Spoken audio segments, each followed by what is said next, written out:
시청자 여러분 안녕하십니까? 저널리즘 토크쇼 제이입니다. 오늘 함께 하실 분들 소개해드립니다. 저널리즘 전문가 정준희 교수입니다. 안녕하세요. 정준희입니다. 팟캐스트 황태자 최욱 씨 옆에 있습니다. 네, 여러분 보고 싶었습니다. 최욱입니다. 그리고 강유정 교수님 함께합니다. 안녕하세요. 강유정입니다. 오늘 주제와 관련해서 윤희웅 오피니언 라이브 여론분석센터장 모셨습니다. 어서 오십시오. 예, 안녕하십니까? 네, 입니다. 반갑습니다. 저 같은 경우도 이제 댓글로 민심을 굉장히 예민하게 살피는 사람이거든요. 근데 이 댓글이 민심을 반영하고 있는 건지 왜곡된 건 아닌지 그런 고민이 요새 굉장히 많습니다. 네. 우리 센터장님도 그런 고민이 많으시죠? 요즘에 온라인에서 댓글이라든가 블로그, 카페 등에 남기는 것들도 중요한 이제 민심의 척도라고 할 수가 있어요. 네. 그러니까 요즘에 우리나라 보면은 너무나 이제 어떤 거대 이슈를 가지고 찬반, 어디가 높고 낮음, 이제 이것만 가지고 양자택일을 하는 여론조사만 너무 횡행하고 있는데 이제 사회가 변해서 21세기 여론은 사실은 그런 큰 틀뿐만 아니라 작은 부분의 여론이 어떻게 발생하고 어떻게 전파되고 하는 것들도 매우 중요한 부분인데 그런 부분으로 많이 좀 확대돼 가야 되는데 그래서 말씀하신 댓글 이런 것도 중요하게 파악해야 되는데 한국의 여론이 너무 이제 과거의 그 형태에 좀 지금 매몰돼 있는 것 같습니다. 네, 댓글로만 보면 저는 사라져야 될 사람이거든요. 왜요? 아, 댓글이 안 좋아요. 아, 그래요? 근데 막상 만나보면 다들 그렇게 좋아합니다. 네. 어떻게 반영을 해야 될지 모르겠는데. 그 센터장님 지금 계시는 회사도 여론조사 기관이죠. 네. 요즘 언론에 하도 여론조사 보도가 많이 쏟아져 나와서 네. 여론조사 기관이 돈을 많이 벌지 않을까 그런 생각하는데 어떤가요? 네. 연관이 사실 있나요? 한국에서 워낙 이제 여론조사 수요가 이제 많이 있긴 하니까요.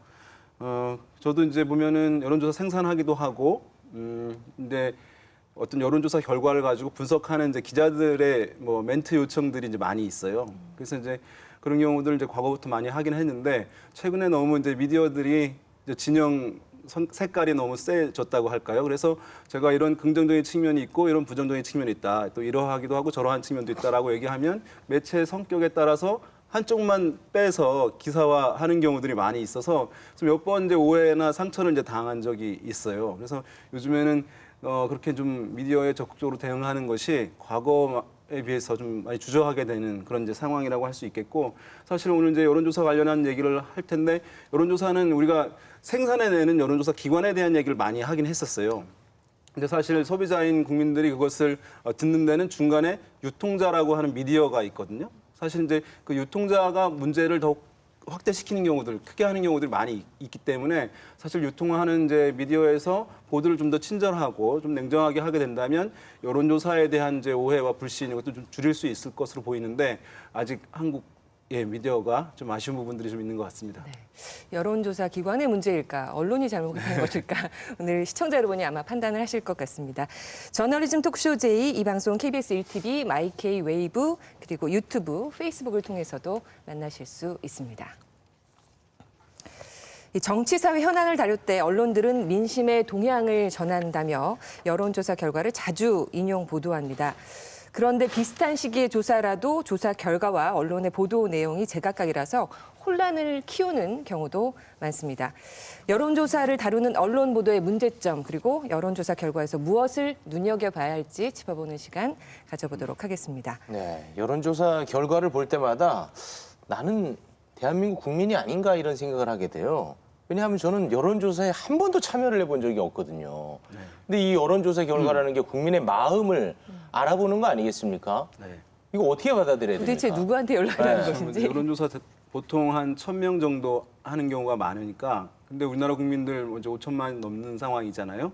그러니까 이제 20대 이하를 빼더라도 이제 4천만이 넘을 텐데 그러니까 그 안에서 1,000명 안에 든다는 것은 정말 어려운 일이니까 어렵긴 하네요. 항상 나한테는 조사가 오지 않았다라고 보시는 것이 이제 일반적인 것이라고 할 수 있는데 그런데 어떤 분들 그렇게 얘기합니다. 1,000명 가지고 어떻게 우리나라 국민들 얘기를 대표한다고 얘기할 수 있느냐. 그러면 이제 저희들이 준비된 답변이 있어요. 뭐냐면 그러면 집에서 국을 끓일 때, 찌개를 끓일 때 그럼 이제 맛을 보잖아요. 그러면 그거 다 마셔보지 않잖아요. 잘 휘저은 다음에 한 숟가락 떠서 이제 마셔보고 이거 짜다, 달다 이렇게 얘기를 해서 다른 이제 재료를 첨가하는데요. 그러니까 이제 여론조사도 이 표본의 대표성 표본이라고 하는데 이것을 확보하기 위해서 고르게 전 국민을 고르게 어쨌든 표본을 확보를 하게 되면 실제 국민의 여론을 이제 가장 효율적으로 대표하게 보여줄 수 있는 것이기 때문에 그런 부분에서는 뭐 이게 통계의 비밀이긴 한데 뭐 믿으셔도 저는 좋다고 생각됩니다. 예. 비유가 참 좋네요. 네, 잘 그런가요? 와닿았습니다. 뭐 이제 또 한 가지 더 들자면 그런 것도 있어요. 우리 건강 검진 할 때 이제 피를 뽑아서 이제 체열해가지고 검사를 하잖아요. 그럼 모든 피를 다 뽑을 수 없잖아요. 잘 아까 해서 통한다는 그만두시는 게 좋을 것 같습니다. 네네. 아까까지 좋았잖아요. 네네네. 아니 너무 애쓰실까봐 시간이 많이 있으니까. 그 여론조사 관련해서 언론의 관심이 지금 가장 높은 것, 언론에서 가장 많이 다루는 것이 바로 대통령 지지율 결과, 대통령 국정 운영에 대한 지지율 결과입니다. 워낙 뭐 거의 매주 관련 보도가 쏟아져 나왔는데 뭐 그중에서 최근 걸로 저희가 좀 집중해서 이야기를 나눠볼까 하는데요. 네, 지난 17일 조국 법무장관의 사퇴 후에 문재인 대통령의 지지율이 4.1%포인트 올라 45.5%를 기록했다는 보도가 나왔습니다. 아시아경제는 2주 연속 최저치를 경신했던 문재인 대통령의 국정 지지율이 40%대 중반으로 큰 폭으로 반등했다. 조국 전 법무부 장관의 사퇴가 지지층 재결집으로 이어졌다는 분석이다라고 보도를 했습니다. 중앙일보 온라인판 기사에서는 여론조사 기관의 분석을 인용해서 보도를 전했는데요. 문 대통령 국정수행 지지율 상승에 대해 상당히 탄력적인 회복세를 보인다며 그동안 국정에 대한 부정적 인식의 가장 큰 원인이었던 조국 전 법무부 장관의 거취가 사퇴로 결정된 것이 가장 큰 요인으로 작용하고 있다고 본다라는 분석을 전했습니다. 그러면서 중도층에서는 긍정평가가 오르고 부정평가가 내려 지난 3주간의 이탈세가 멈춘 것으로 나타났다고 덧붙였습니다. 그런데 그 다음 날인 18일 하루 만에 정반대의 보도가 나왔습니다. 전날 대통령 국정수행 지지율이 탄력적 회복세를 보인다는 분석을 전했던 중앙일보. 대통령 지지율이 취임 후 최저치인 39%를 기록했다며 콘크리트 지지층이라고 불릴 만큼 단단했던 40%대 지지선이 조국 사태를 겪으며 무너진 결과다. 무당층에서도 부정평가가 60%로 긍정평가보다 41%포인트 높게 나타나면서 중도층 이탈이 뚜렷하게 나타났다. 이런 보도를 내놨습니다. 뭐 자세히 보면 다른 점이 보이겠지만 언뜻 독자들이 볼 때는 하루 만에 같은 언론사에서 이런 보도가 잇따라 나왔기 때문에 이게 어떻게 된 일인가. 언론사에 대한 신뢰도를 무너뜨리는 그런 기사가 아니었나 싶은데 어떻게 분석을 하고 계신지요?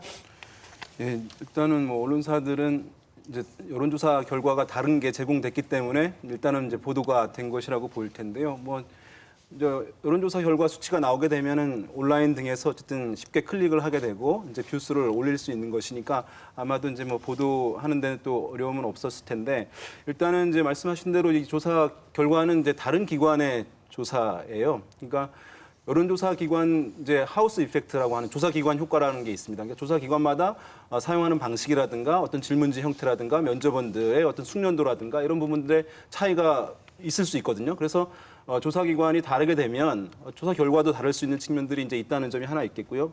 또 한 가지 이제 조사 방식에서 보면 지금 리얼미터 조사 결과랑 한국갤럽 조사인데요. 두 조사 기관의 조사 방식이 확연하게 다릅니다.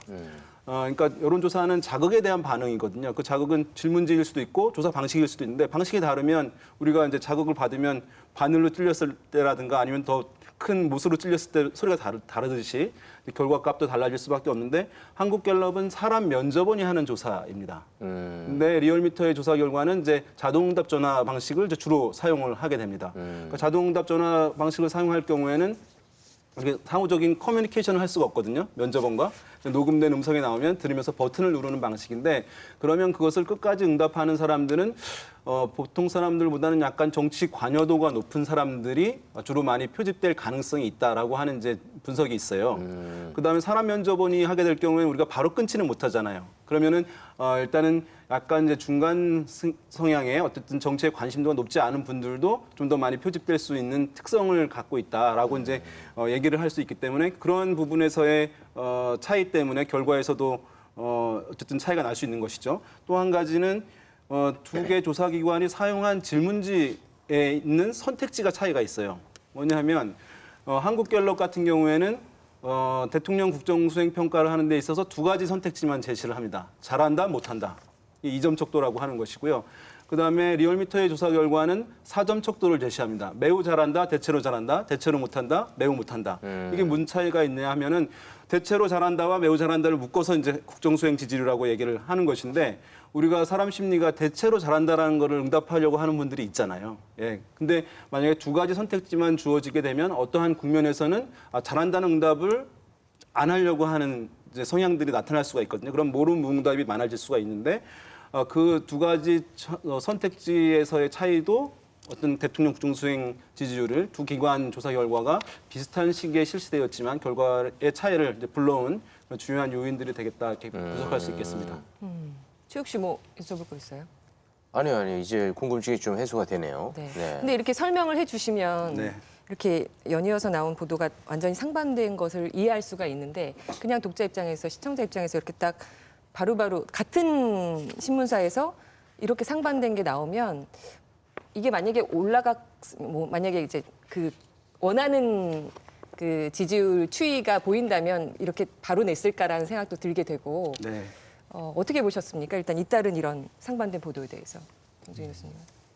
지금 저는 제일 주목하는 게 이제 중앙일보 보도고요. 문화일보도 역시 마찬가지 패턴을 보였는데 저는 당연히 이제 관심과 이목이 집중되는 사안이기 때문에 이 신문사들, 언론사들이 여론조사 결과를 기다렸고 나오자마자 득달같이 썼을 거라고 생각을 해요. 판을 짜놨다라기보다는 이제 나오면 기사를 써야지라고 준비된 상태였을 테고, 근데 올랐을 가능성과 떨어질 가능성이 둘 다 있었고, 올랐을 경우에는 이런 답이 나오는 거죠. 그러니까 봐라, 인사 문제가 있었기 때문에, 그러니까 즉 조국이 문제였는데 역시 조국을 자르니까 지지율이 오르거나 적어도 빠지는 현상이 덜하잖아라고 해서 이제 자신들의 지적이 옳았다라고 하는 이야기를 하기가 되게 좋은 방식이 되고요. 떨어지게 되면 특히나 이제 현 정부에 대해서 비판적인 입장을 가지고 있는 언론사에게는 더 좋은 재료가 되죠. 이렇게 했는데도 안 되는 거 보네. 봐라. 이제 이렇게 되는 거죠. 근데 저는 그 안을 들여다보면 둘 다 이제 공통적으로 이런 문제를 지적해요. 인사 문제를 이유로 지적하는 것보다 경제나 민생 문제 해결을 부족하는 걸 지적한 어떤 답들이 되게 많았기 때문에 이 인사 문제보다는 경제 문제로 옮겨가고 있다라고 하는 이야기를 하고 있거든요. 그러면 사실은 이게 그러니까 조국 장관의 사퇴가 결국은 여론을 반전시키는데 영향을 못 미친다라는 얘기가 돼버리고 그렇다면 왜 기존에 있었던 경제나 민생 문제에 대한 불만은 기존의 여론조사에는 반영이 잘 안 됐었던가라는 그런 측면. 즉 두 가지 원인을 분별해가 굉장히 안 좋은 상태인데 이거를 분별하는 것처럼 이야기하고 있는 것. 이게 이제 전 문제라고 생각을 합니다. 이런 걸 좀 막기 위해서 국정 지지 여부만 묻지 말고 이유까지 같이 물어보면 안 됩니까? 그렇게 묻고 있어요. 묻고 있습니까? 묻고 있는 기관들이 있습니다. 네. 그래서 이제 대통령 국정수행평가 이제 긍정적으로 평가하는 사람들한테는 그 이유가 무엇인지, 또 부정적으로 평가하는 사람들한테는 부정평가가 무엇인지, 이유가 무엇인지 이제 한국갤럽 같은 경우에는 이제 그런 방식을 채택을 하고 있죠. 아, 그렇군요. 예, 그래서 사실 그런 부분 이제 우리 정 교수님 말씀하셨습니다만은 그런 부분 종합적으로 좀 꼼꼼히 보고 또 이제 기사에 반영하고 하면 되는데 일단 그 심층적으로 이제 보도하는 것들 행태가 좀 매우 빈약하고요. 그러니까 수치 위주로 이제 공세의 소재 또는 방어의 소재로 이제 사용하는 그 행태가 좀 우리나라 여론조사 보도에는 매우 강한 것 같습니다.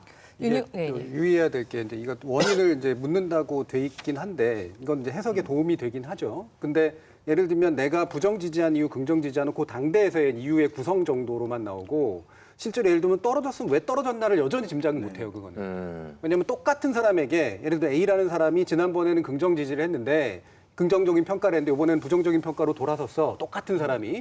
그러면 돌아선 이유가 뭐야? 라고 물었을 때나 이제 성립 가능한 질문이지. 그렇긴 하겠네요. 왜냐하면 질문자들이 다 응답하는 사람이 다 다르잖아요. 그리고 이 사람이 바뀌었는지 안 바뀌었는지 모르잖아요. 네, 맞습니다. 그렇기 때문에 이 이유 가지고 그렇게 해석하기는 더 어렵죠, 사실은. 윤희용 센터장님이 뭐 기자라고 생각하시고 이 두 가지의 이제 여론조사 한국갤럽이 전화 면접을 통해서 나온 결과와 리얼미터가 ARS를 통해서 한 결과를 요 사안만 보고 한다면 정말 그 독자들이나 시청자들이 주목해야 될 점이 있다면 어느 점에 좀 주목을 했어야 된다고 보세요? 언론 보도를 통해서 좀 다 평가를 하실 텐데 이런 게 너무 안 나왔다 싶은 게 있을 것 같은데. 일단 뭐 중요한 국면에서 상반된 결과가 나온 것이기 때문에 혼란을 느낀 수 있는 것은 이제 부정할 수는 없을 것 같아요. 그렇지만 이제 조사 결과를 사실은 아주 확정적이고 단언적으로 이제 이것을 바라볼 필요는 없고 여론조사를 일단은 참조 자료라고 보시는 것이 저는 이제 중요하다고 보는 편이긴 한데요. 일단 아까 말씀드린 대로 어쨌든 그 이 두 가지 조사의 어쨌든 그 방식에서 형격한 차이가 있는 것이기 때문에 일단은 우리가 정확한 추이를 본다고 한다면은 한 조사기관이 동일한 질문지를 가지고 동일한 방식으로 실시된 조사 결과에 어떤 추이를 한 2, 3주 간격을 놓고 파악하는 것이 좀 정확하다고 할 수 있는데 또는 동시간대에 같은 시간대에 다른 조사기관을 비교해 놓고 이것이 이제 맞냐 그러냐라고 하는 논란을 굳이 이제 할 필요까지는 없을 텐데 이번 같은 경우는 좀 과도하게 그 논란이 좀 커진 부분이 있다고 할 수 있을 것 같습니다. 언론들이 너무 성급하게 결론을 도출한다고 보십니까? 그렇죠. 지금 보면은 한 언론에서 만약에 여론조사 결과를 보도하게 된다면 그것은 이제 다른 취재한 기사와 사실 마찬가지잖아요. 그런데 여론조사 기관에서 보도했다고 해서 그것을 단정적으로 어제 얘기를 한 다음에 또 오늘 다른 결과 나오면 다른 이유를 달아서 하는 것이면 그 이제 신문사라든가 언론사의 어떤 일관된 보도 행태에 맞지 않는 것이잖아요. 그러니까 사실은 보도할 때 단정적으로 하기보다는 어쨌든 신중하고 조사 결과를 지금 또 우리나라는 거의 제목에 많이 이제 뽑는 형태가 돼 있는 상황인데요. 전반적인 것을 하면서 중간에 녹여내는 방식의 어쨌든 기사를 쓰게 된다면 이러한 이제 오류를 좀 줄일 수 있을 것이라고 보는데 단순히 이제 여론조사 결과가 여론조사 기관 통해서 나오게 되면 바로 그냥 인용 보도해버리는 이제 모습에 너무 이제 익숙해져 있는 것이기 때문에 오히려 이제 언론사들도 이런 이제 오해를 더욱 증폭시킨 그런 대표적인 사례라고 할 수 있을 것 같습니다. 네. 저는 이 부분이 그러니까 조사 기관의 차이가 있고 조사 방법의 차이가 있기 때문에 충분히 나타날 수 있는 차이다라는 대단히 상식적인 어떤 판단을 언론사들은 의도적으로 외면한다라고 생각을 하거든요. 이건 일부러 자신의 의견을 만들기 위해서 이제 사용하는 방식이기 때문에. 근데 예를 들면 그 다음에 논쟁이 이렇게 그럼 뭐 어떤 조사 방법이 옳은데 어떤 조사 기관이 더 잘하고 있는 대로 논쟁이 옮겨가요. 근데 저는 지금 상황에서 그걸 판단할 수 없다라고 생각을 하거든요. 둘 다 나름대로 의미가 있는 조사의 방식인 거고 결국은 말씀하신 것처럼 일관성과 추세를 보는 데만 활용해야 된다라고 유보 조항을 붙이는 게 맞습니다. 왜냐하면 지금 국정 운영에 대한 긍정 부정 평가는 특정 사안에 대한 판단에 의해서 움직이긴 하지만 실제로 그게 원인이 된다라고 볼 수가 없는 상태예요. 두 번째로는 오차라고 하는 것들이 충분히 언제든 존재하기 때문에 사실 오차의 허용 범위 안에서 충분히 일어날 수 있는 일이라고 또 볼 수가 있는 겁니다. 결과적으로 사실 이거는 내일 만약에 투표할 건데 누구를 지지해? 근데 내일 만약에 실제로 투표한 결과를 보고 얘 예측이 맞았네, 쟤 예측이 맞았네 정도로 해가지고 판단할 수 있는 그런 방식의 여론조사가 아니라고 한다면 지금 방식의 이제 여론조사 방식으로는 어느 조사 방식이 더 옳고 어느 조사 기관이 더 타당하다라고 얘기할 수 있는 조건이 아니다. 이렇게 생각하는 게 옳다고 봅니다. 그러니까 저도 그 문화일보 기사 10월 18일자 보면은 인사경제난에 곤두박질 친 문 지지율, 조기 레임덕 온화까지 분석이 이뤄지고 있어요. 이게 지금 10월 18일이니까 조국 장관 사태가 10월 14일 월요일이었고 이제 4일 만에 이런 이제 기사가 실렸다라고 보여지는데 어떻게 해석이 이렇게 금방 갈 수 있느냐라는 자체가 좀 이해가 안 되기도 하고. 저는 어떤 점에서 지지층에서 빠졌다라고 하는 40% 무너졌다라는 거는 조국 장관을 끝까지 오히려 사퇴하지 않기를 바랬던 층에서도 국정 운영에 이제 만족하십니까라는 말에 대해서 어떤 점에서 좀 더 강하게 드라이브를 걸었어야 된다고 생각하시는 분들도 부정 의견을 전 줄 수 있을 거라고 보고 있거든요. 무슨 말이냐? 한 번에 이 여론조사 그리고 그 결과를 통해서 이 모든 것을 분석해서 레임덕까지 조기 레임덕까지 갈 수 있는 충분한 근거가 마련되어 있지 않았는데 이거는 조기 레임덕이라는 어떤 오히려 용어를 미리 마련해 놓고 마침 약간 하향폭의 어떤 결과를 보여주고 있는 여론조사가 나오자마자 이렇게 인용하고 있다고 보여주는데 무엇보다 이렇게 분석 전문가라는 분들이 언론사 내에 존재하는지도 저는 조금 의구심이 듭니다. 이게 매일매일 그 여론조사라는 것 자체를 추이를 분석하고 말 그대로 중간에 해당되지 않는 세밀한 어떤 이야기들에 대해서 좀 더 의견을 분석하는 그런 섬세한 조사 방법이 있는 게 아니라 말 그대로 굉장히 그냥 잘하냐 못하냐 긍정평가냐 부정평가냐로 보기에는 훨씬 더 많은 여백들이 많기 때문에 이거는 분석을 위한 분석이 아니라 말 그대로 정해놓은 답을 위해서 분석을 활용하고 있는 게 아닌가라는 생각이 좀 듭니다.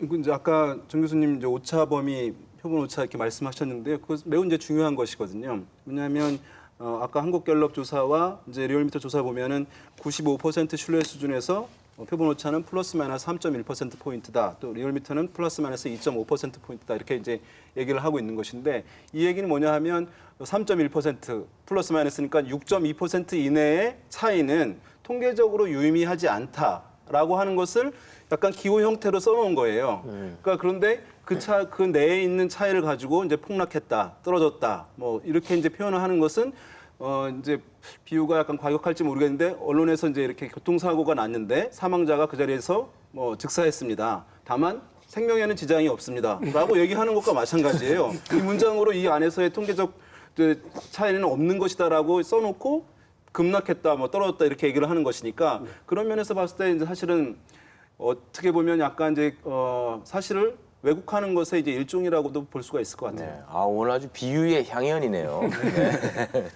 그 쌓아 올리는 그런 보도는 여기서 불가능한 건가요? 아까 교수님도 말씀하셨지만 이렇게 어떻게 보면 상반된 결과가 하루 차이로 있다면 충분히 기자 입장에서 그 전날 보도와 관련돼서 묶어서 뭔가 좀 심층적으로 분석할 수 있는 기사는 충분히 내놓을 수 있지 않을까. 일반 독자들은 그렇게 생각할 수 있을 것 같은데 그러니까 역시나 기대하지 과도한 기대죠. 제가 볼 때는 제가 점점 언론에 대한 기대를 너무 줄이는 것 같아서 좀 그렇긴 합니다만 이렇게 유혹과 그다음에 양심 내지 이제 정확한 판단 사이에서 유혹에 훨씬 더 많이 쏠릴 수밖에 없는 형태라는 거예요. 그러니까 지금 조국 장관 사태가 났고 사람들은 이게 어떻게 사람들이 받아들일까 다들 궁금해하고 있는데 조사 결과가 뻔히 나온 걸 가지고 아무 얘기도 안 하고 내가 뭐라고 판단할 수 없어라고 할 수 있는 언론사는 아마 없을 거라고 봅니다. 기본적으로 분석의 형태로 뭔가 다양한 해석들을 내놓겠죠. 근데 다만 좀 더 솔직할 필요가 있다고 생각을 해요. 그러니까 제가 부탁을 하고 싶은 건 이런 수치와 사실은 짐작에 불과한 해설이 만나면 마법이 일어나요. 이게 정확하게 뭔가 원인에 관련된 것들이 규명된 것처럼 이렇게 얘기해버리는 마법이 일어나거든요. 그 마법을 사실은 언론사들이 알면서도 이용하고 있다는 거죠. 근데 제가 볼 때는 이런 오차 범위에 대해서 충분히 이야기를 하고 실제로 다양한 가능성들에 대해서라도 덧붙이는 방식으로 자신의 해석에 대해 해석이 그냥 짐작일 가능성들에 대해서 충분히 이야기를 한다면 그나마라도 좀 더 책임 있는 언론의 자세일 텐데 실제는 훨씬 더 많이 유혹 쪽에 기울여 있기 때문에 훨씬 더 예각화시키고 훨씬 더 되게 선정적인 방식으로 굉장히 자신 있게 그렇게 얘기하는 쪽을 선택하고 있다는 거죠. 그러니까 세계일보 반성 없는 일반 국정 문 대통령 지지율 40% 붕괴라는 제가 기사를 뽑아서 봤는데 여기서 보게 되면 어떤 얘기가 나오냐면 우리 지금 얘기하고 있지만 이제 이 조국 사태에 대한 일종의 여권의 반성과 책임에 대한 얘기를 끌고 와요. 그러면서 국민의 관심은 이미 조국 사태에서 민생으로 넘어간 것으로 분석된다라고 얘기를 하고 있거든요. 근데 정말 이 여기서 글의 좀 모순이 뭐냐면 마지막에 결론에 가서는 정치권에서는 꼬인 정국에 대한 해법으로 청와대 쇄신동 개각설이 나온다라고 얘기를 하고 있어요. 무슨 말이냐?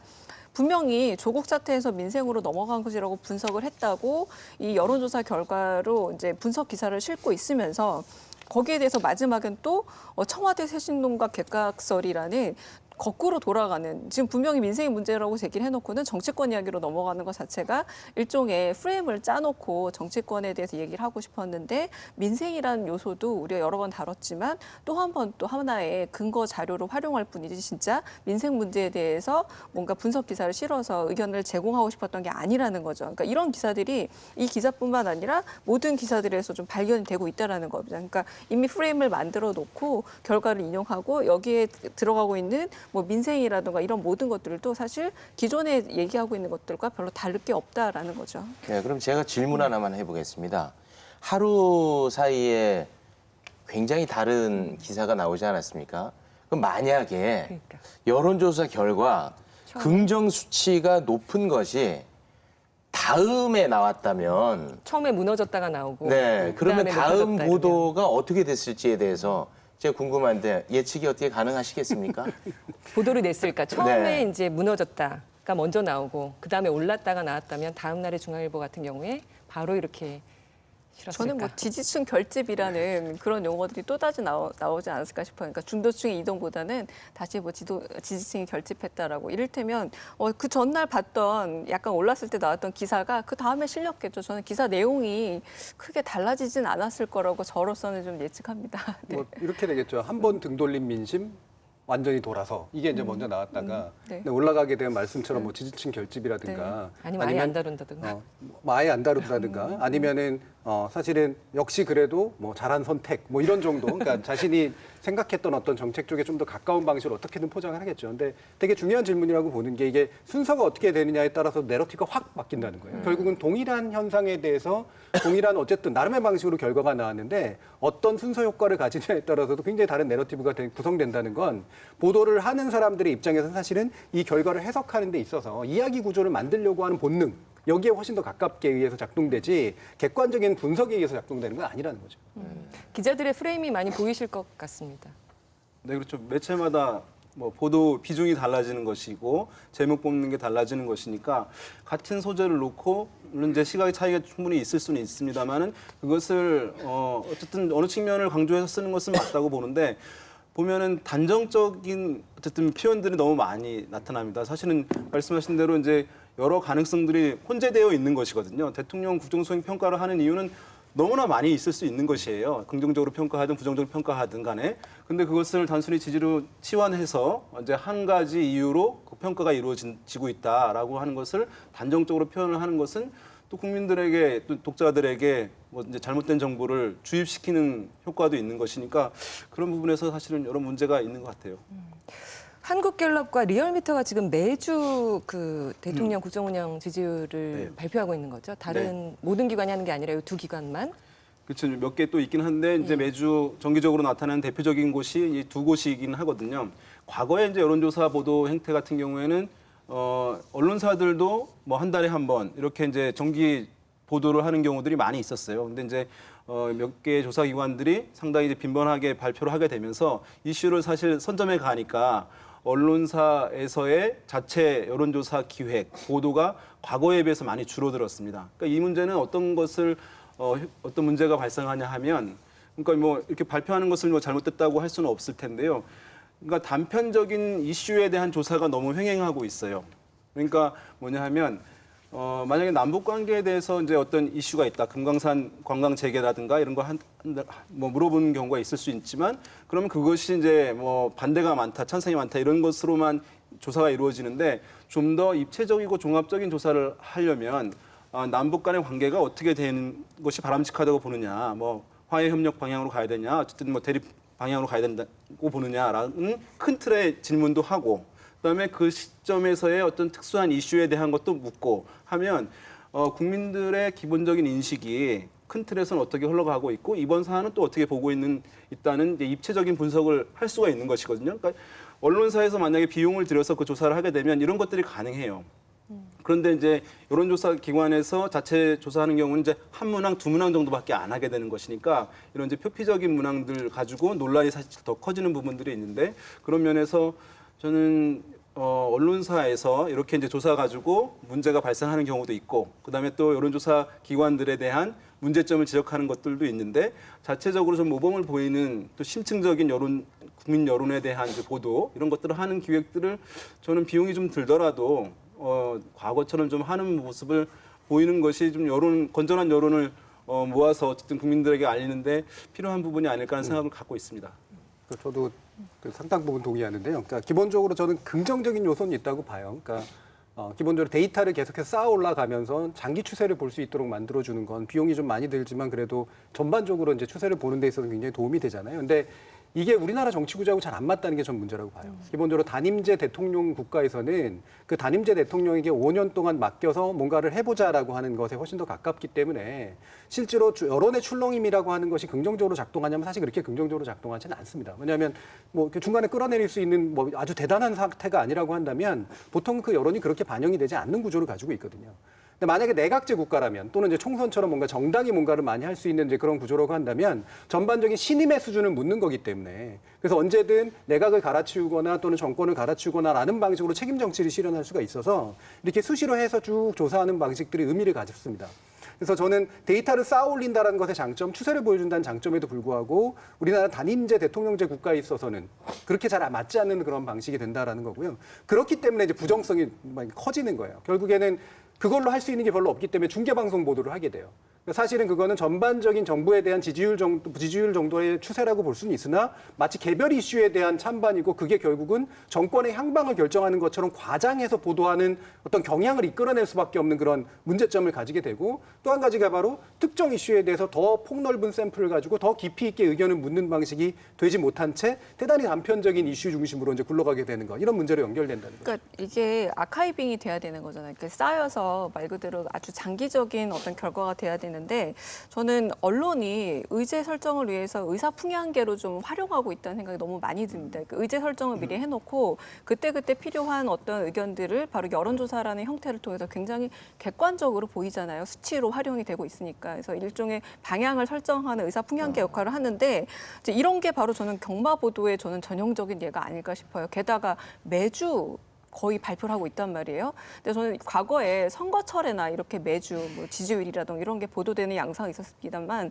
점점 더 이게 대통령 국정 수행 지지율인데 이게 마치 대통령 그 지지율처럼 마치 선거철에 누구를 지지하고 지지하지 않느냐라는 이런 개념과 혼재돼서 오히려 잘못된 풍향을 만들어가고 있는데 언론이 여기서 굉장히 한 몫을 아주 두둑히 하고 있고 오히려 언론이 자신이 원하는 방향으로 설정하기 위해서 일부러 좀 여론조사를 활용하고 있다라는 좀 혐의를 벗기 어렵지 않을까 싶기도 합니다. 네, 지금 이제 강 교수님 말씀하신 이제 중요한 말씀이셨는데 한국 여론조사의 가장 큰 문제 중에 하나 상징적으로 보여주는 게 저는 이제 대통령 지지율 조사라고 하는 것인데요. 사실 이제 지금 언론에서 뭐 신문에 이제 헤드라인으로 관행적으로 대통령 지지율이라는 표현을 이제 많이 쓰고 있어요. 지금 변화되어서 이제 좀 대통령 국정 수행 평가라고 하는 것을 쓰는 경우도 있습니다만은 여전히 대통령 지지율 표현을 이제 우리도 사실은 많이 쓰고 있는데요. 실제로 한국에서는 대통령 지지율에 대한 조사가 이루어지지 않고 있어요. 예. 왜냐하면 정당 지지율은 정당 지지율이 맞아요. 왜냐하면 대부분의 이제 조사기관들이 어느 정당 지지하십니까라고 질문을 하거든요. 그럼 질문에 대한 이제 용어 표현이 정당 지지율이 맞는데 대통령 지지율 같은 경우는 대통령을 지지하십니까라고 묻는 것이 아니라 대통령이 최근에 대통령으로서 일을 잘한다고 보십니까? 잘 못한다고 보십니까?라고 질문을 하는 거거든요. 그 어디에 질문에 보면은 지지라는 표현이 없어요. 그렇게 되면 내가 대통령을 지지하지만 정치적으로 지지하지만 지금 국면에서는 일을 잘 못해라고 얘기할 수 있는 것이거든요. 또는 대통령 정치적으로 내가 지지하지 않지만 지금은 일을 잘한다고 생각해라고 해서 응답을 할 수가 있는 것이거든요. 그러니까 대통령 지지율하고 업무 수행에 대한 긍정평가 사실은 성격이 전혀 다른 것인데 지금은 대통령 지지율이라는 표현을 이제 많이 쓰고 있어요. 그런데 그것은 어떤 이제 대통령 뭐 성향이 다른 매체라든가 진영에서 어떤 공세의 소재로 사용하기 딱 좋은 것이거든요. 그러니까 지금 보면은 40% 얘기를 하는데 뭐 대선 때 득표율보다 떨어졌다 이런 얘기를 이제 할 수가 있잖아요. 그럼 대선 때 득표율은 득표한 것이지 업무 수행 지금의 여러 가지 평가 중에서 등치시켜서 비교할 수 없는 것이거든요. 지지율이 아니기 때문에. 그런 면에서 이제 많은 오해를 불러일으킨다고 봐요. 그러니까 대통령 지지율이 뭐 폭락했다라고 하는 표현하고 대통령 국정수행에 이제 부정평가가 많아졌다라고 하는 것은 완전히 다른 개념으로 들릴 수 있는 것이기 때문에 지금 언론에서 이것을 엄밀하게 사용하지 않고 있는 것은 어떤 정치적인 의도가 있는 경우들도 많이 있는 것으로 분석이 됩니다. 지지율이라는 표현은 그럼 여론조사 기관에서는 나온 게 아니고 언론에서 처음으로 그럼 사용 표현을 이제 썼죠. 표현을 쓴 예. 겁니다. 이게 사실은 이제 미국 같은 경우에는 영어이긴 합니다만 approve, disapprove, 또 approval rate라고 하는데요. 이 단어를 번역을 한다면 이제 승인하다, 찬성하다 이런 이제 표현이긴 한데 한국에 적절한 표현이 있는 것은 아니거든요. 그러니까 한국의 여론조사 아버지들이 미국에 있는 그 표현을 이제 번역해 오면서 처음에 일을 잘하냐, 잘 못하냐라고 사실은 이제 이 번역을 해 왔어요. 그러니까 사실은 정치적 지지하고는 너무 거리가 멀어진 거예요. 어프로블 같은 경우는 정치적 지지 측면도 성격도 담고 있는 것이거든요. 그런데 한국은 이제 그렇지 않다 보니까 사실은 많은 오해가 생기고 제가 과거 정권에 이런 이제 이것을 파악하기 위해서 조사를 해봤었는데 정치적으로 지지하고 일도 잘한다고 본다. 1번. 2번은 정치적으로 지지하지만 일은 잘 못한다고 본다. 또 3번, 4번도 이제 비슷하게 이 네 가지 선택지를 놓고 봤더니 정치적 지지와 일 잘한다, 못한다가 어떤 대통령은 20% 이상 차이가 나기도 하는 것이에요. 그러니까 이것은 이제 똑같은 정치적 지지율로 얘기를 하고 있는 것인데 일본 같은 이제 내각제 국가에서는 이 표현이 적절해요. 그러니까 아베를 지지하냐, 아베 내각을 지지하냐라고 일본에서는 묻거든요. 내각제 같은 경우는 지지가 떨어지게 되면 뭐 이제 내각 불신임도 하고 의회 해산도 하고 하는 시스템하고 조응을 하는데 대통령제는 어쨌든 임기가 정해져 있으니까 그것이 이제 딱 떨어지는 것은 아니에요. 지지가 떨어진다고 해서 어떤 시스템의 변화가 이루어지는 것은 아니기 때문에 어쨌든 그러한 이제 특성이 있는데 불구하고 지금 대통령 지지율을 너무 이제 관행적으로 사용하고 있는 것은 저는 좀 문제가 심각하다 이렇게 표현합니다. 언론에서 계속 이 지지율은 표현은 고집하고 있는 거네요. 어떻게 보면. 그러니까 어떤 보면 신문에서 아마 제목을 정확히 얘기하면 대통령 국정수행에 대한 긍정평가 비율인데 네. 너무 길어서 아마도 이제 제목을 뽑는데 줄이려고 하는 측면에서 사용하는 경우도 있긴 있을 텐데요. 근데 그것이 이제 기사 내용에도 많이 사용이 되는 걸로 봐서는 단순히 이제 그 이유뿐만은 아닌 것으로 보이긴 한 측면도 있어요. 기왕 이렇게 된 거 그러면 언론이 좋아하는 지지율 조사를 하시죠. 그거 해도 뭐 별 소용이 없다는 그렇죠. 거잖아요. 만약에 네. 정말 똑같죠. 지지라고 한다면 이렇게 물어볼 수가 있는 것이고 네. 미국 같은 경우는 이제 재선할 때 음. 다른 후보와 이제 누구를 지지하느냐라고 이제 묻는 것들이 있는데 뭐 우리도 물어볼 수는 있다고 보긴 합니다. 네, 그렇게 하시죠. 이제. 그래서 구분이 확 네. 되게 네. 예. 그러니까 언론이라고 하는 건 단순화시키는 것이 이제 핵심이기 때문에 지지율로 바꿀 만한 동력이 충분히 있는 상태이고요. 아무리 아니라고 학문적으로 얘기를 해줘도 사실 안 먹힐 겁니다. 그렇죠. 그리고 저는 사실은 좀 더 그냥 냉정하게 얘기하면 현재 국정 수행이나 이런 것에 대한 평가, 긍부정 평가를 지지율로 해석할 수도 있다고 생각을 해요. 그렇게까지 큰 차이가 나지는 않는다라고 이제 보는데요. 근데 문제는 그 지지율로 해석하고 난 다음에 문제거든요. 그걸로 뭘 할 거냐라고 하는 건데. 지금 이제 잘 지적해 주셨고 아까도 제가 말씀드렸습니다. 우리나라 정치 구조상 단임제 대통령제 정치 구조상 이 지지율이 어떤 정치적 의미를 갖는가를 해석하기가 대단히 어려워요.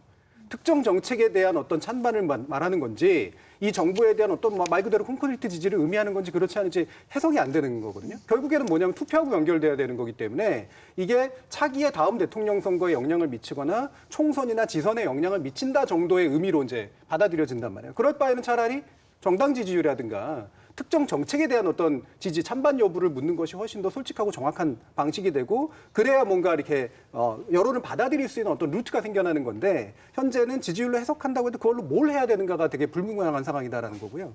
그러다 보니까 어떠냐면 레임덕이라는 얘기가 자주 나와요. 특히 레임덕의 조기화 뭐 이런 얘기들 자주 나옵니다. 사실 레임덕이라고 하는 건 미국 같은 경우에 재선이 되고 난 대통령이 나중에 몇 년 정도 이제 다음에 또 대통령으로 못 나오니까 생기는 어떤 동력 상실 정도의 의미를 갖는 건데 우리나라의 단임제에서는 레임덕이 원래 일상화가 돼 있어요. 기본적으로 더 이상 나올 수가 없는 거니까. 근데 이걸 조기화 시켜버리잖아요. 그래서 이 정부가 생각보다 더 빨리 국정에 대한 어떤 지지를 상실하면서 동력을 급격하게 잃어버릴 가능성. 이 부분을 이제 언제 잡을 거냐. 이 부분에 이제 훨씬 더 많은 언론의 관심이 있는 거고 특히나 현 정부에 대한 반대 의사를 가지고 있는 비판적 의사를 가진 쪽은 이런 동력이 굉장히 세요. 그래서 어느 순간이든 간에 이렇게 조기든 어디든 간에 레임덕이 찾아오는 것처럼 보여지게 만드는 것. 거기에 굉장히 좋은 재료라는 거죠. 그래서 그런 방식으로 이 재료를 쓸 수밖에 없기 때문에 과잉한 해석들이 다 그쪽으로 향하게 된다라는 겁니다. 그 지지율 표현을 어떻게 보면 적극적으로 사용해서 이 언론사의 의도를 반영하고자 하는 기사가 얼마 전에도 있었잖아요. 조선일보에서. 굉장히 자주 네, 아주. 나오는 보도인데 저는 네. 이게 이제 제일 눈에 많이 떴어요. 그러니까 조선일보에서 15일 날 이제 보도한 내용인데 지지율이 급락하자 청와대가 조국에 사퇴 날짜 3개 주고 택일하라고 했다. 굉장히 악의적으로 쓰여진 기사고 게다가 심지어는 사실성도 확인하기가 어려운 기사였었습니다.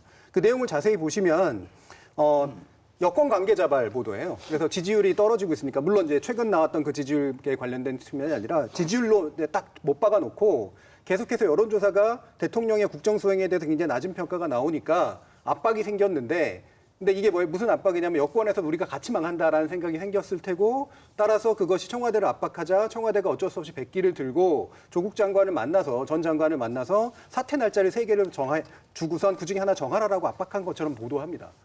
이게 전 사실이었는지 아닌지도 물론 잘 모르겠고 청와대는 공식적으로 부인을 했는데요. 성공할 수밖에 없어요, 이거는. 왜냐하면 사람들이 굉장히 기대하는 이 이면적인 어떤 야사적인 모습들을 가지고 있기 때문이에요. 그러니까 충분히 그랬을 것 같다라고 하는 그런 생각도 들고 자 그렇게 되면 어떠냐면 여권 안에서의 내분들이 일어나고 있고 그 내분을 더 이상 청와대가 감당할 수 없기 때문에 결국에는 이제 사퇴하라라고 하는 그런 방식으로 썼다라는 거고 이거를 증언이라는 식으로 얘기를 하고 있는데 실제로 아마 취재는 했겠죠. 근데 그 사람이 어떤 목격자였고 어떤 사실성을 가지고 있는 증언이었는지 크로스 체킹 했는지도 잘 모르겠고 수많은 그냥 언설들을 모아다가 그런 식으로 이제 그림을 그려놨는데 그 그림이 갖는 효과라고 하는 거는 굉장히 무시무시하다라고 하는 거예요.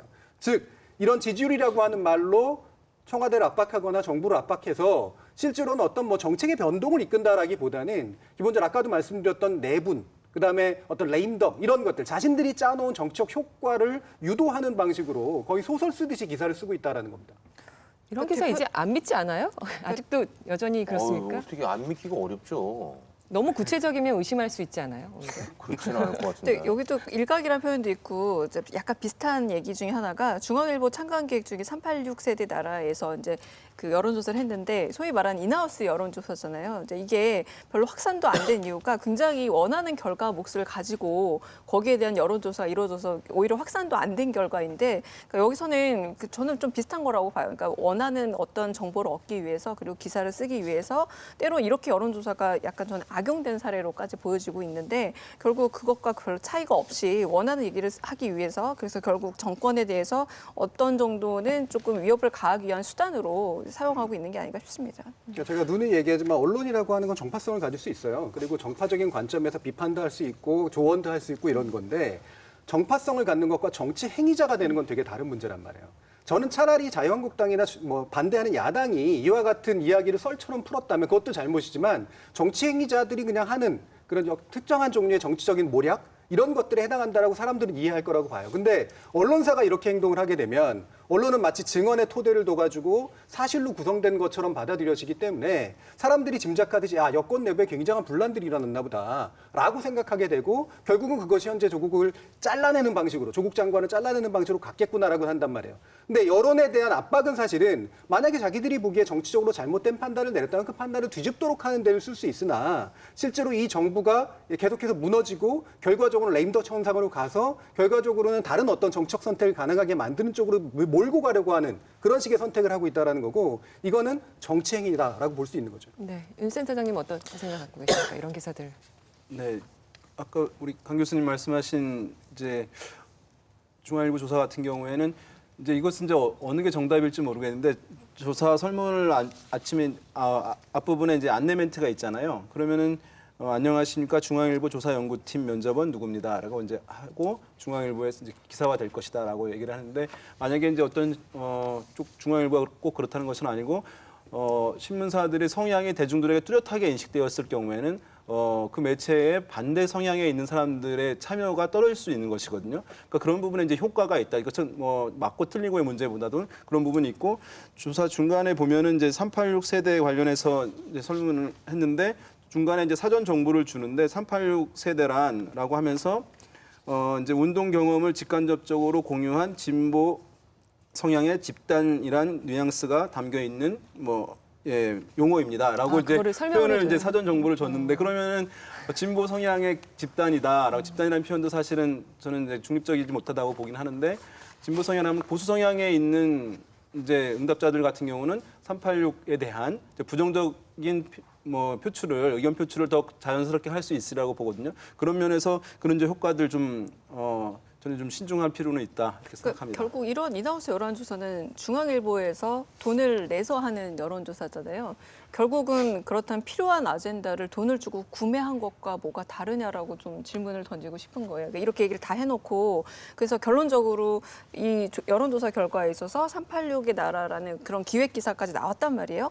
그러면 결국은 실제로 있는 사건이 아니라 그러니까 의사사건, 슈도사건을 만들어내는데 인하우스 설문조사, 그러니까 자신들이 돈을 주고 의뢰한 설문조사가 활용이 된다면 이거는 여론조사라는 거 훨씬 더 객관적인 지표이기 때문에 그것을 분석한 결과로 기사를 낸다라고 하는 우리가 언론 기사에 대해서 가지고 있는 근본적인 신뢰도의 문제를 흔드는 게 아닌가. 그래서 이런 여론조사는 좀 정말 지양해야 되는 거 아닌가 싶은데 상당히 많은 언론사에서 그런 여론조사들을 진행하고 있는 것 같더라고요. 네.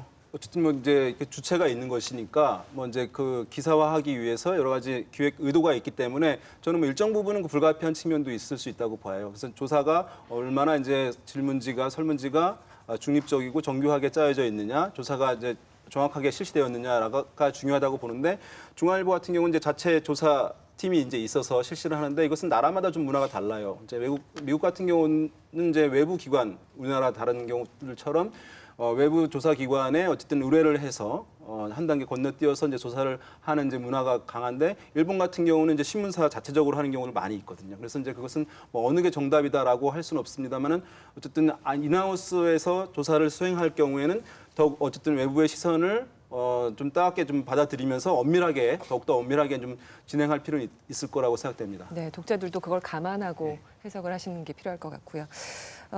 이번에 일단은 매주 여론조사 그 결과 문재인 대통령 국정평가 운영에 대한 부정, 뭐 긍정 평가의 기사가 매주 거의 쏟아져 나오기 때문에 여론조사 기관 자체에 대한 이야기도 도마 위에 오르고 있습니다.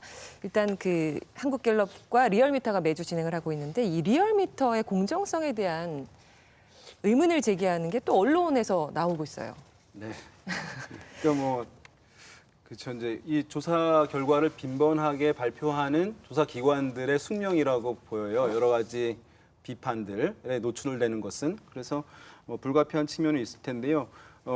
이제 리얼미터 같은 경우는 이제 조사 결과를 많이 이제 발표를 하죠. 근데 이제 보면은 지금 정치적인 공세도 또 많이 당하고 있는 것도 사실인 것 같아요. 근데 이제 보면은 한국당의 정당 지지율은 리얼미터의 조사 결과가 가장 높게 나오거든요. 그러니까 리얼미터 같은 경우는 한국당의 정당 지지율이 30% 중반대까지 나오고 있거든요. 그러나 이제 다른 조사 기관들은 또 20%한 중반대밖에 안 나오는 경우들이 이제 많이 있어요. 리얼미터는 계속 ARS로 하니까 정치에 아까 제가 말씀드린 대로 관여도가 높은 분들이 좀 포함이 많이 될 가능성이 이제 있다는 측면에서 말씀드렸는데 그러면 그것은 또 이용을 하고 또 불리한 것은 또 공격을 하는 것이니까 상당히 어떻게 보면은 뭐 리얼미터 기관으로서는 답답한 뭐 측면도 있을 것으로 보입니다.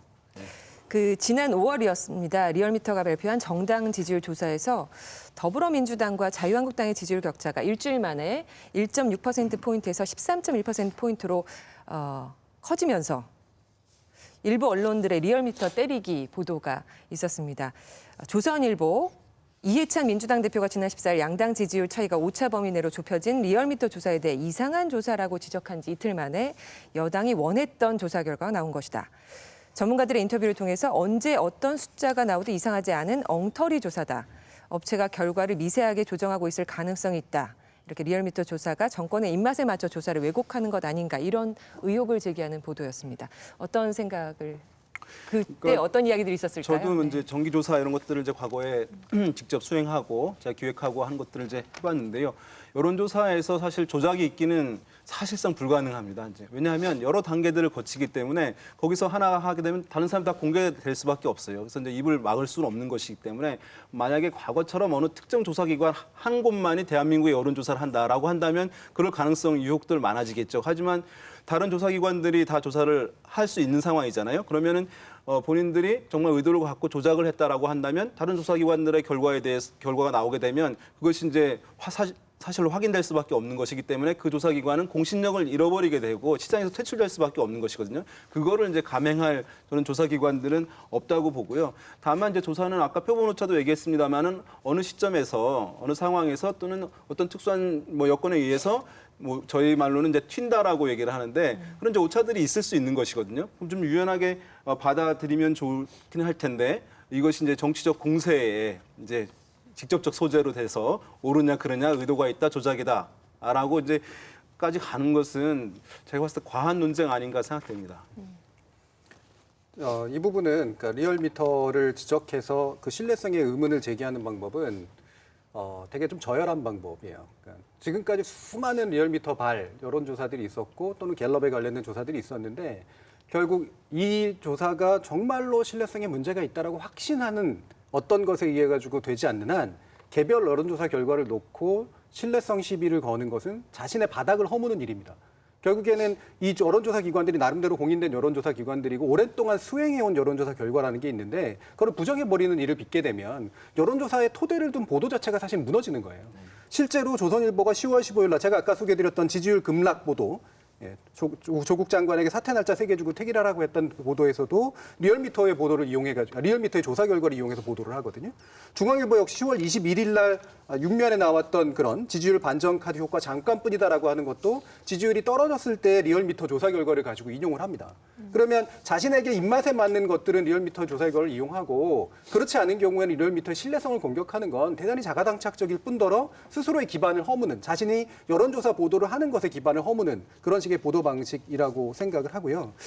저는 사실은 이게 바로 여론조사라고 하는 건 사실은 서로 모차가 있거나 결과가 다르더라도 여러 개가 있는 게 좋거든요. 그래야지 참고할 수가 있잖아요. 다양한 방식으로 세상을 보도록 해주니까. 지금까지 자기들이 참고를 안 해왔다라는 것. 다시 말하면 제대로 참고를 안 해왔고 이용해왔다라는 걸 그대로 증명해 주는 거라고 봐요. 이거를 참고만 했었다면 왜 그렇지가 궁금한 게 더 클 텐데 그게 아니라 정당화 수단으로 자신의 보도를 정당화하는 수단으로만 썼기 때문에 부정하고 싶은 현실에 대해서 신뢰성 문제를 제기하는 그런 식의 저열한 공격을 썼다는 거죠. 그러니까 실제로 이 조선일보가 리얼미터에 그 신뢰도가 없다라고 공격을 하면서 여러 인터뷰를 실었단 말이에요. 그래서 그 중에 한 분이 이제 서울대 이중인 교수였는데 이제 인터뷰를 실었는데 당신이 직접 경향신문에 컬럼까지 썼습니다. 어떻게 썼냐면 이 정도면 내가 가장 애매한 구절 하나가 잘못 인용돼서 기사에 실리는 바람에 하지도 않은 말을 했다고 했고, 그러니까 이를테면 요약하자면 리얼미터에 대해서 신뢰할 수 없다고 얘기한 적이 없는데 인터뷰를 했고 그렇게 실려버렸다라고 해서 제목이 뭐냐면 기자와 전화하는 법입니다. 그러니까 기자와 전화할 때는 굉장히 각성하고 조심하고 그렇지 않으면 내가 말하는 것에 전혀 의도와 관계없는 맥락에서 다른 얘기가 실릴 수 있다라고까지 얘기가 실렸고요. 또 그리고 또 리얼미터의 그 어떤 여론조사 결과를 잘 활용한 예도 있는데 세월호 참사 이틀 뒤에 리얼미터가 발표했던 박근혜 대통령의 국정수행 긍정평가가 얼마였을 것 같으세요? 71%였던 거예요. 이거를 굉장히 또 인용을 많이 했었던 겁니다. 그러니까 이때는 또 오히려 이제 조금 오마이뉴스라든가 이런 매체에서 이게 왜 이런가에 대한 분석 기사들이 막 실렸어요. 그때조차도 신뢰도가 없다가 아니라 그럼 왜 이렇게 국가의 재난과 참사 앞에서 대통령 그 국정 수행률에 대한 지지도가 올라갔을까에 대한 분석 기사가 실렸지. 그래서 믿을 수 없다라고 실리진 않았거든요. 근데 여기서 필요할 때는 인용하고 필요 없을 때는 믿을 수 없다라고 얘기하는 거는 아예 정말 너무 위험한 발상이고 오히려 분석을 실어야 되죠. 왜 이렇게 여론조사 결과가 왔다 갔다 하는 것일까에 대한 분석을 조선일보 정도 되는 큰 언론사라면 훨씬 더 면밀하게 해야 되지 않을까라는 생각이 듭니다. 그러니까 이제 조사기관에 대한 이제 공격이 정치적이고 이제 의도적인 측면이 있다는 것도 보게 되면 한 언론사가 이제 이 그 리얼미터 조사 결과를 인용하면서 이제 조사할 때 직전 선거에 대선에서 누구에게 투표했냐를 이제 묻는 경우들이 있어요. 그것은 이제 그 문항의 수치를 확인하기 위해서가 아니라 다른 결과들을 좀 심층 분석하기 위해서, 교차 분석하기 위해서 참고용으로 사실 사용하는 것이거든요. 그런데 이제 이 해당 기관에서 보면은 문재인 후보 지지층, 문재인 대통령의 지지층이 과도하게 많이 표집되었다. 실제 득표율은 40%를 간 넘기는 수준이었는데 문재인 후보를 뽑았다고 하는 사람이 60%가 넘었다. 이제 이런 결과를 하면서 조사 결과가 이제 잘못된 것이다. 그래서 문재인 지지층이 과도하게 표집된 문제가 있는 조사 결과다라고 이제 공격을 하는 것인데 사실은 이것은 그 리얼미터만의 문제도 아니고 다른 조사기관들도 이제 과거에 이런 조사들을 많이 했어요. 그런데 과거에 보면은 이제 그 전에 박근혜 전 대통령 때 보면은 그때도 보면은 그 리얼미터 같은 경우에 보면은 60% 이상이 박근혜 대통령을 뽑았다, 투표했다라고 하는 조사 결과들이 많이 있거든요. 그러면은 이것은 이제 회상하는 질문이거든요. 또 회상하게 되면은 우리가 정확하게 우리 기억도 조작이 되지만은 정확하게 기억을 하지 못하기도 하고 또 이제 거짓 응답하는 경우들도 많이 있어요. 왜냐하면 지금 현직 대통령을 뽑았다고 얘기하는 것이 이제 좋잖아요. 그러니까 그런 면에서 거짓 응답 가능성도 있는 것이고 해서 참조용으로 하는 것인데 그것을 저는 많은 이제 조사 기관들 결과를 이제 보도하는 언론사에서 기자들 정도라고 한다면 알고 있으리라고 생각되거든요. 이것은 매우 상식적인 문제이기 때문에. 그래서 그것을 별도로 그것만 가지고 결과를 보도하거나 하지 않거든요. 근데 불구하고 공격용으로 이렇게 썼다는 것은 이제 의도를 갖고 공격을 알고 있으면서 그것이 별 문제가 없다는 걸 알고 있으면서 공격용으로 사용한 것이다 이렇게 볼 수밖에 없어요. 네. 지난번에 그 조선일보 그 널뛰기 여론조사 논란 리얼미터 전문가들 조사 방식 왜곡 가능성 이 기사 나왔을 때 리얼미터 대표는 굉장히 언론사에 어떻게 보면 강력하게 항의를 해서 네. 또 보도도 약간 달라지기도 하고 이랬는데 그런 거를 직접적으로 해야 되는 문제 아닙니까 이런? 그러니까 사실은 언론과 싸운 문제는 대한민국 국민 누구나 또는 여론조사기관 이제 평가를 받는 입장인데 그것을 하기는 어려울 것인데 아무튼 그 얘기를 저도 이제 듣기는 했는데요. 결과 어떻게 나올지는 이제 지켜봐야 될 것 같습니다. 저는 조사기관 스스로도 이제 좀 약간 좀 자성할 필요도 있다고 생각을 해요. 그러니까 현재 같은 것들이 잘 팔리잖아요. 그러니까 결국엔 언론의 보도가 잘 됨으로써 자신들의 어떤 그 사회적인 입지나 이런 것들이 강화가 되고 실질적으로 여러 가지 이득도 얻을 수 있는 조건들이 생기니까 사실은 과한 해석을 자신들의 입으로 하는 경우들이 꽤 많았어요. 제가 볼 때는. 그리고 그거를 유도하기 위해서 그러니까 뭐 라디오 프로그램이나 아니면 뭐 그 신문사 인터뷰나 TV에 출연해가지고 이제 이게 왜 그런 겁니까라고 했을 때 사실은 이 데이터로는 얘기할 수 없는 것들을 과감하게 분석해가지고 마치 그거에 의한 것처럼 얘기하는 그런 경향이 사실 없지 않았습니다. 그래서 저는 일부는 자초한 측면들도 좀 있다고 보고요. 물론 언론이 이제 그거를 조장했기 때문에 더 큰 책임은 언론한테 물어야 되긴 하겠지만, 그래서 조사기관 같은 경우에는 아까 이제 여러 가지 심어놓는 데이터들이 있잖아요. 그래서 나름대로 인과관계를 입증할 수 있거나 어느 정도 트렌드를 입증할 수 있는 방식으로 자신들이 과학적 방법을 써가지고 집어넣어서 그걸 토대로 분석해 줄 수 있는 것들을 제외한 영역에서는 되도록이면 좀 보수적인 태도를 유지하는 것이 맞다. 그리고 언론들이 그것들을 요구한다고 했을 때 원칙을 계속해서 얘기해 주는 것이 맞다라고 생각을 해요. 보도에 보면 그 여론조사 전문 기관에서 내놓은 그 해석을 인용해서 보도하는 경우들 또 많아지고 있는데요. 원래 그렇게 여론조사 기관에서 다 그 이제 쟁점이긴 합니다. 네. 그러니까 여론조사 기관이 수치 혹시 기자들이 결과만 잘 못 알아들어서 하는 건지. 결과만 발표를 해야 될 것인지 네, 네. 그것에 대한 이제 해석 여부까지 적극적으로 관여해야 되는 것인지 굳이 얘기하자면 뭐 소극적 조사주의가 있고 적극적 조사주의가 있을 수 있을 것이라고 보는데 이제 뭐 미국 같은 경우는 이제 이런 이제 여론조사 전문가들이 상당히 적극적으로 분석하는 것들을 이제 미국 이제 여러 방송들에서 확인할 수 있는 부분들이 있는데 한국 같은 경우는 전통적으로 사실은 조사기관은 조사 결과만 발표한 것으로 끝내야 된다고 하는 문화가 더 많은 것은 사실입니다. 그러나 최근에 이제 여러 조사기관들 좀 경쟁적으로 나타나게 되면서 좀 또 미디어에서 이제 어떤 관계자들이 출연해서 이제 해석하는 것들, 분석하는 것들을 이제 참여하게 되면서 굉장히 이제 이전과 다른 문화들을 나오고 있는데 그러면서 이제 우리 정 교수님 말씀하신 대로 여러 이제 가능성 이런 여지를 이제 얘기해야 되는 것인데 이제 단정적 확정적 표현을 이제 쓰게 되면서 이제 약간 오해가 증폭되는 그런 측면들이 있다고 할 수 있겠고요. 그런 부분들은 어쨌든 뭐 정답이고 오답이고 얘기할 수는 없을 텐데 어쨌든 좀 신중하게 갈 필요는 어느 정도 있다고 보긴 하고요. 한 가지 이제 지적하고 싶은 것은 이렇게 이제 조사가 많이 나오면서 이제 찬반 보도들이 많이 있잖아요. 또 이제 우리가 국정 지지율 얘기를 했습니다만은 찬반 보도 또는 이제 동의한다, 동의하지 않는다 이런 이제 양자택일 설문이 너무 이제 많이 있는데 이것을 보면 저는 이제 우리나라 사회에 매우 이제 악영향을 끼치고 있다고 봐요. 왜냐하면 사람들이 모든 이슈에 대해서 그렇게 해박하게 나는 찬반, 찬성, 나는 반대 이렇게 입장을 갖고 있는 건 아니거든요.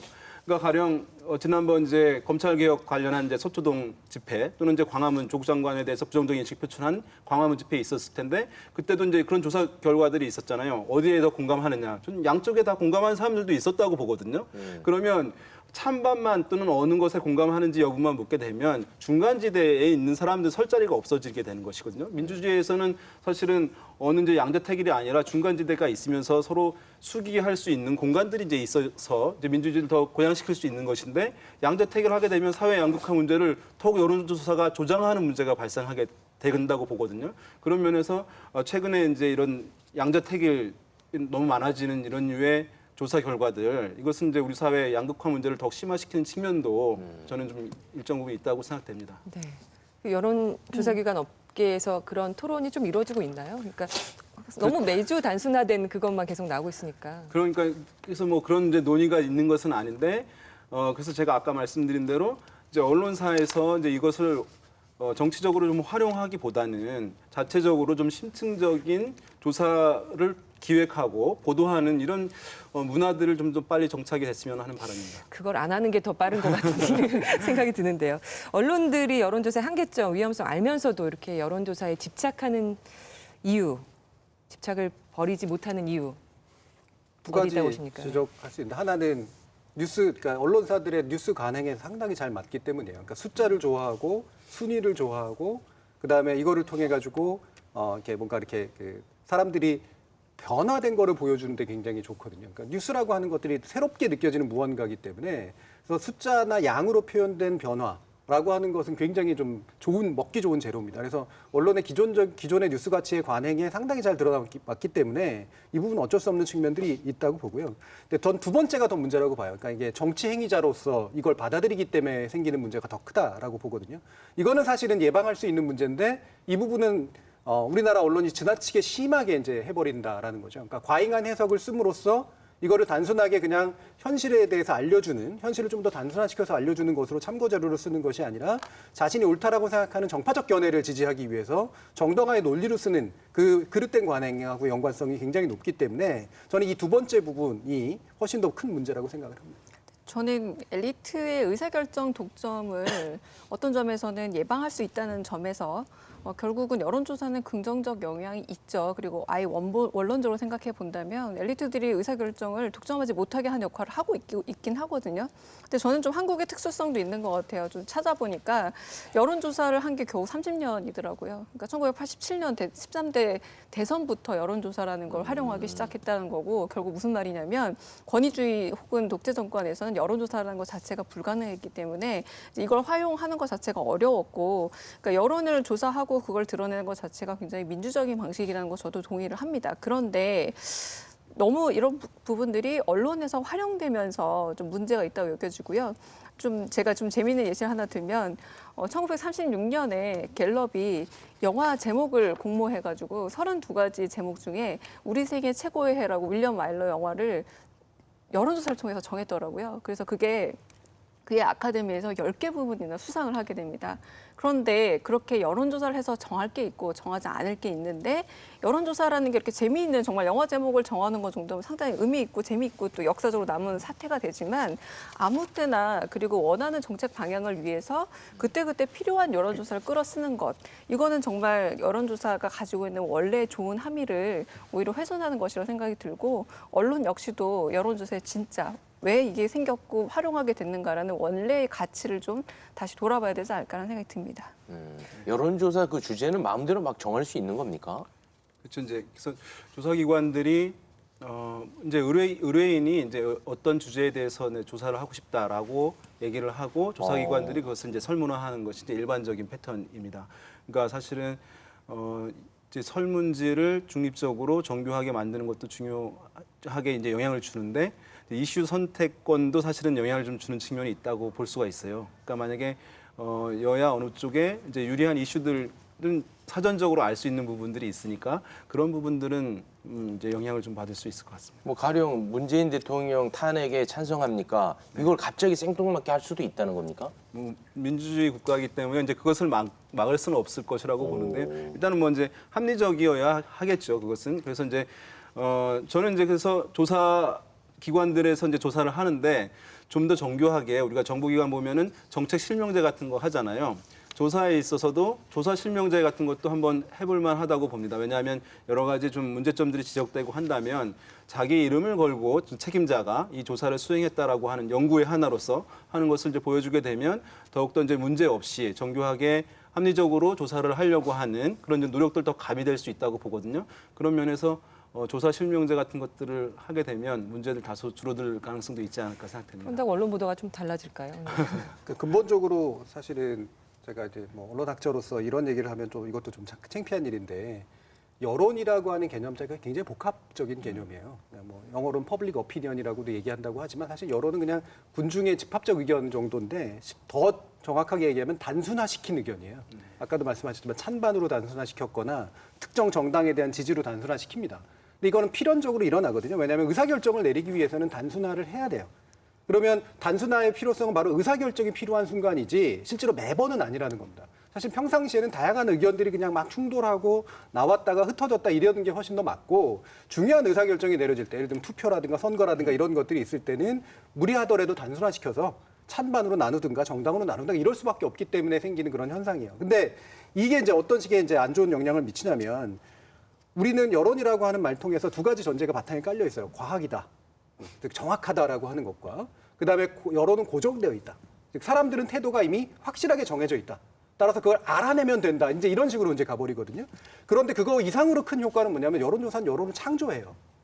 우리가 언론학에서 제3자 효과라고 얘기를 하는데 그 선거 시기에 맨 마지막에 며칠 정도를 여론조사를 공표를 안 하는 기간을 굳이 두는 이유가 이제 그런 겁니다. 그게 옳고 옳으냐 그르냐는 뭐 논쟁의 여지가 있지만 기본적으로 그게 내 선택에 영향을 미치기 때문이에요. 즉 나는 그렇게 생각하지 않아도 제3자가 그렇게 생각하면 나의 태도에 영향이 일어나게 됩니다. 특히나 우리나라처럼 전략적 투표행위라든가 이런 것들이 굉장히 많은 그런 나라에서는 그게 영향을 미쳐요. 그러니까 결과적으로는 내 솔직한 생각이 밝혀지는 것이 아니라 남의 의견 지형을 보고 내 태도를 결정해버리는 효과가 나타나는 거죠. 이게 진정한 민주주의 여론이냐 이거예요. 사실 안 그런 효과들이 분명히 굉장히 많거든요. 그래서 여기에 대한 유의점을 만약에 언론이 인식하지 못한다면 아까도 말했지만 여론조사가 여론을 창조하는 데 쓰고 있다라고 스스로 아마 생각할 수 있을 겁니다. 그리고 이제 보면 여론조사가 사실은 이제 매우 효율적이에요. 이제 국민 여론을 이렇게 이제 저렴한 비용으로 빠르게 파악할 수 있는 것은 여론조사밖에 없는 것이니까 이것은 여러 가지 문제점 지적에도 불구하고 저는 생명력을 계속 유지할 수밖에 없다고 보는데요. 그런데 이제 정치적인 문제 외에 정책적인 문제라든가 여러 사안들에서 여론조사 결과는 논의의 시작점이 돼야 되는 소재인 것이거든요.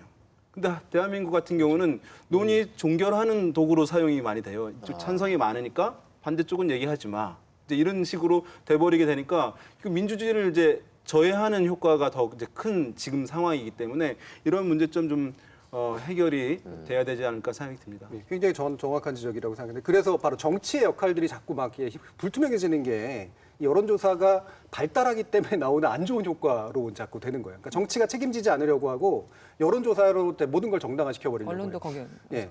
그리고 코미디가 뭐냐면 저는 그래서 예를 들면 예전에 뭐 통합 후보, 단일 후보 이런 거 만들 때 여론조사 가지고 반영해 가지고 한다라던가 아니면은 왜 공천 과정에서 이제 여론조사 일정하게 반영해 가지고 마치 그게 선거 구민들의 의견인 것처럼 하는 거 이게 다 정치가 책임져야 될 거를 여론조사로 밀어버리는 그런 행동이라고 이제 얘기할 수밖에 없고요.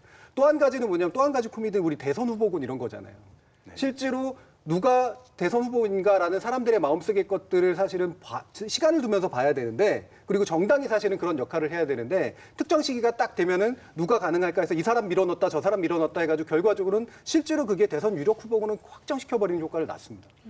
대선 뭐 차기 주자 여론조사 많이 또 벌써부터 시작되고 대통령 임기 이제 1년 끝나기도 전에 시작이 많이 되는 상황인데요. 요즘에 보면은 이것이 이제 좀 여러 또 문제점을 가지고 있어요. 왜냐하면 여론조사 결과 자체가 강력한 프레임을 형성합니다. 왜냐하면 순위를 보도를 하잖아요. 1위 누구, 2위 누구, 3위 누구. 그럼 대중은 사실은 4위, 5위 그 이하에 있는 후보들에 대해서는 관심도가 떨어질 수밖에 없고 언론도 1위나 2위 또는 3위 상위권에 있는 주자들 위주로 정보량을 많이 생산해내게 되거든요. 그럼 대중은 또 그 사람들에 대한 정보를 많이 이제 흡수를 하게 되는 것이니까 그 사람들 더 강화되는 현상들, 유명해지니까 더 유명해지는 현상들이 많이 나타나서 실질적으로 그 사람이 우리나라를 이끌어 나갈 차기 지도자로서 어떤 정책들을 갖고 있는지 또는 어떤 과거를 갖고 있는지에 대한 그런 것들 잘 없이 순위에 의해서만 사람을 이제 평가하는 그런 이제 결과들을 낳게 되면서 또 다양성들을 오히려 이제 해소하는 부분들이 있어요. 그리고 이제 보면은 조사를 보도할 때 한 3% 차이밖에 나지 않는데 이제 1위 후보 단정적으로 이제 기사에서 보도를 하는 경우들이 있어요. 그럼 아까 말씀드린 대로 오차 범위 내에 있는 것은 통계적으로 유의하지 않는데 그럼 팽팽하다라고 해야 되는데 누구 한 명을 1%, 2% 미미한 차이로 앞선다고 해서 또 1위라고 규정하는 것은 대중들에게 잘못된 정보를 주입하고 있는 것이라고 할 수 있거든요. 그러니까 언론에서는 뭐 보도에서 이제 상품성이 되니까 이렇게 표현을 하긴 할 텐데 정말 잘못된 표현이라고 할 수가 있습니다. 그러니까 그게 총선 과정에서 실제로 이거를 사용하는 사람들이 굉장히 많아요. 예비 후보로 등록하기도 전에 자신이 운영하거나 자신이 외주한 그런 여론조사 기관을 이용해서 사실은 되게 후진 여론조사 기관인 경우가 많은데요. 그래서 누가 이제 우리 그 정당의 후보로서 적합할 거라고 생각하느냐에 자기 이름 집어넣어가지고 1등으로 만들어 놓고 그걸로 공천 과정에 개입하는 경우도 굉장히 많습니다. 이건 이제 굉장히 심각한 문제고요. 더더욱이나 이런 지금 대선 후보군이나 이런 식의 문제들 같은 경우에는 이게 그러니까 미국 같은 경우 오픈 프라이머리나 이런 과정을 통해서 걸러져서 만들어지는 그런 후보들이 아니라 실제로 언론이 자신의 힘을 발휘할 수 있는 굉장히 좋은 공간이 열려요. 이때 언론이 의뢰하면서 자기가 선호하는 사람이나 자기가 키우고 싶은 사람을 집어넣거든요. 그러니까 킹메이커로서의 힘을 느끼게 만드는 굉장히 좋은 공간이라는 거죠. 여기서 바로 언론이 잘못된 여론조사의 방식을 활용하는 그런 일들이 나타난다는 겁니다. 그러니까 여론조사가 포퓰리즘에 이용당하면 안 된다는 거죠. 그러니까 저는 기억에 남는 게 2016년 총선 때 여론조사 결과가 하나도 안 맞았던 기억이 납니다. 당시 집권당이 180석 이상을 뭐 가져갈 거다 이런 예측까지 나왔는데 완전히 틀린 경험도 있었고요. 오히려 이제 여론이라는 게 어떤 점에서 행정부가 남은 입법부라든가 다른 어떤 그 기관과 협력하는 게 아니라 만약에 너무나 여론의 의지를 하게 되면 행정부가 여론의 눈치를 보게 됐을 때는 오히려 정책이 흔들리고 일관성이 없어지기 때문에 그거 정말 위험한 일이고 이거는 정치에도 마찬가지 행위지만 앞으로 있을 선거에도 되게 중요한 일이라 생각이 들고요.